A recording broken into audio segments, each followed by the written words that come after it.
Hello all welcome back to our channel. ఈ వీడియోలో వచ్చేసి ఈనాడులో వచ్చిన ఒక ఆర్టికల్ ప్రకారంగా నగరాభివృద్ధి నలువైపులా చేయాలని తెలంగాణ రాష్ట్ర ప్రభుత్వం నిర్ణయించింది. దీనికి మెయిన్ కారణం వచ్చేసి రియల్ ఎస్టేట్ రంగాన్ని మళ్ళీ ఊపందించడానికి ఈ నిర్ణయం తీసుకున్నట్టు తెలుస్తోంది. సో డీటెయిల్స్లోకి వెళ్లే ముందు ఈ ఛానల్ని మొదటిసారిగా విజిట్ చేసి ఛానల్ని సబ్స్క్రైబ్ చేసుకోండి. నా పాత రియల్ ఎస్టేట్ వీడియోస్ కోసం ఛానల్ ప్లేలిస్ట్ పేజ్కి వెళ్తే మీకు అవైలబుల్ ఉంటాయి. సో డీటెయిల్స్లోకి వెళ్తే మనకి వచ్చే 3 నెలల్లో రాజధానిలో కీలక ప్రాజెక్టులు పెట్టాలని రాష్ట్ర ప్రభుత్వం నిర్ణయించింది. సో ఎన్నికల ముందు ఆగిపోయిన భూ క్రయ విక్రయాలు మళ్ళీ పూర్తి స్థాయిలో జరగాలంటే పెద్ద ఎత్తున అభివృద్ధి పనులు మొదలు పెట్టాలని ఈ ఈ నిర్ణయం తీసుకున్నట్టు తెలుస్తుంది.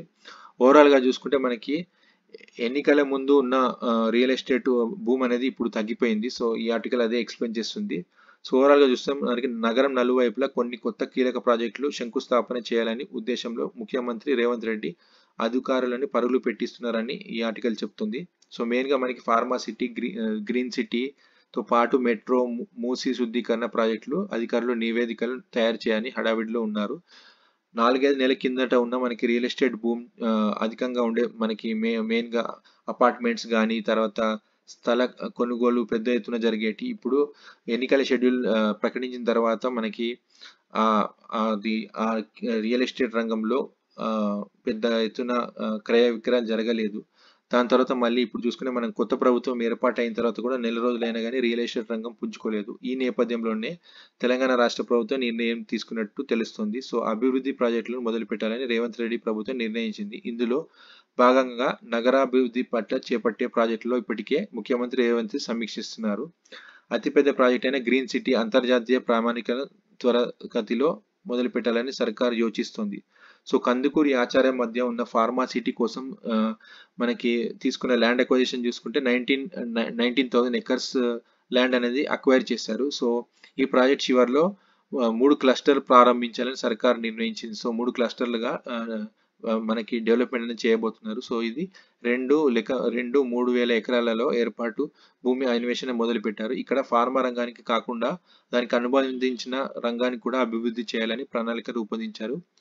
ఈ భూమిలో అభివృద్ధి చేసిన బాధ్యత హెచ్ఎండిఏ త్వరలో అప్పగించే అవకాశం ఉంది. సో బేసికల్గా కందుకూరు యాచారం ఉన్న ఏరియాస్ అన్ని హెచ్ఎండిఏ జోన్ కిందకి వచ్చే అవకాశం ఉంటుంది. ఇక్కడ పూర్తి స్థాయిలో మౌలిక వసతులు కల్పించిన తర్వాతే గ్రీన్ సిటీ ప్రాజెక్టుకు శంకుస్థాపన చేయాలని నిర్ణయించారు. సో బేసికల్గా అక్కడ ఇన్ఫ్రాస్ట్రక్చర్ అంతా డెవలప్మెంట్ చేసిన తర్వాతే గ్రీన్ సిటీ ప్రాజెక్టు శంకుస్థాపన అయ్యే అవకాశం ఉంది. సో ఫర్ ఎగ్జాంపుల్ కనెక్టివిటీ కానీ ఫెసిలిటీస్ కానీ అన్ని ఇంప్రూవ్ చేసిన తర్వాతే శంకుస్థాపన చేసే అవకాశం కనిపిస్తుంది. మరోవైపు ఓవరాల్ 2 వైపులా మనకి 80,000 నుంచి 1,00,000 ఎకరాల భూములు ఖాళీగా ఉన్నాయి. వీటికి మెయిన్ కారణం వచ్చేసి రోడ్డు మౌలిక సదుపాయాలు లేకపోవడం వల్ల. సో ఇవి ఖాళీ ఉండడం వల్ల మనకి డెవలప్మెంట్ అనేది జరగట్లేదు. అందుకని ఇక్కడ 7-8 మినీ నగరాలు నిర్మించాలని గత ప్రభుత్వం నిర్ణయించింది. కానీ ఈ కార్యరూపం దాల్చలేదు. కాంగ్రెస్ ప్రభుత్వం దీనిపైన కూడా దృష్టి పెట్టింది. సో ఇంకోటి వచ్చేసి మనకి మినీ నగరాలు నిర్మించాలని ఒక ఉద్దేశంలో ఉన్నారు. సో 7-8 మినీ సిటీస్ నిర్మించే అవకాశం మనకి కనిపిస్తుంది ఓవరాల్ చుట్టూ. తర్వాత ఇంకోటి వచ్చేసి మనకి శంషాబాద్ విమానాశ్రయం మెట్రో రైల్ నిర్మాణం ప్రాజెక్ట్ కూడా ప్రైవేట్ వాళ్ళకి అందించాలని నిర్ణయించారు. కానీ అది ఒకవేళ అది కాకపోతే రాష్ట్ర ప్రభుత్వమే దీన్ని భరించి దీనికి కావాల్సిన రుణాలన్నీ భరిస్తుందని ఈ ఆర్టికల్ చెప్తుంది. సో మెయిన్గా పాత బస్తీ కనెక్టివిటీని పెంచబోతుంది మనకి మెట్రో రైలు.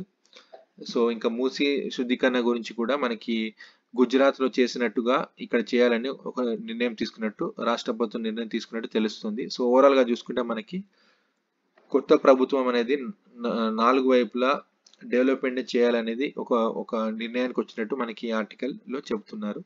సో ఇదండి. Thank you for watching our video.